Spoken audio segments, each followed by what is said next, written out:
Hello guys, నేను ఇవాళ బెండకాయ కారం ఎలా చేసుకోవాలో చూపిస్తాను అండి. చాలా బాగుంటుంది. ఇది ఒకసారి ట్రై చేసేయండి. ఫస్ట్గా బెండకాయలని కడిగి నీట్గా తుడుచుకొని ఇలా 4 పలకలుగా చీల్చుకోవాలండి. చీల్చుకున్న తర్వాత ఒక ప్యాన్లో ఒక 2 స్పూన్స్ ఆయిల్ వేసేసుకొని ఇట్లా మంచిగా ఫ్రై చేసుకోవాలి. ఈ కలర్లో వస్తే చాలు, మరీ డీప్ ఫ్రై అక్కర్లేదు. ఆ తర్వాత పుట్నాల పప్పు, ఉప్పు, జీలకర్ర, ఎల్లుల్లిపాయలు మిక్స్ చేసేసుకొని పక్కన పెట్టుకోవాలి.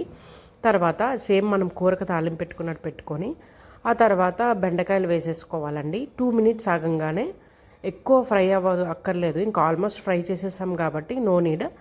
ఆ తర్వాత పసుపు, ఉప్పు, కారం అన్నీ వేసేసుకొని పుట్నాల పౌడర్ కూడా మనం చేసుకున్నది ఏదైతే ఉందో అది వేసేసుకొని కొంచెం ఆయిల్ పట్టిద్దంటే ఈ స్టేజ్లో వేసుకోండి. ఎందుకంటే ఆయిల్ కావాలి దీనికి. ఆయిల్ ఉంటేనే మనకి అన్నంలో బాగా కలిసిద్ది, లేకపోతే పొడి పొడిగా ఉంటుంది. కాబట్టి ఈ స్టేజ్లో ఆయిల్ వేసేసుకోండి. అంతేనండి, చాలా సింపుల్. 5 మినిట్స్లో అయిపోద్ది. బెండకాయలు కనుక మనం మంచిగా ఫ్రై చేసుకొని పక్కన పెట్టుకుంటే మీరు కూడా ఒకసారి ట్రై చేసేయండి.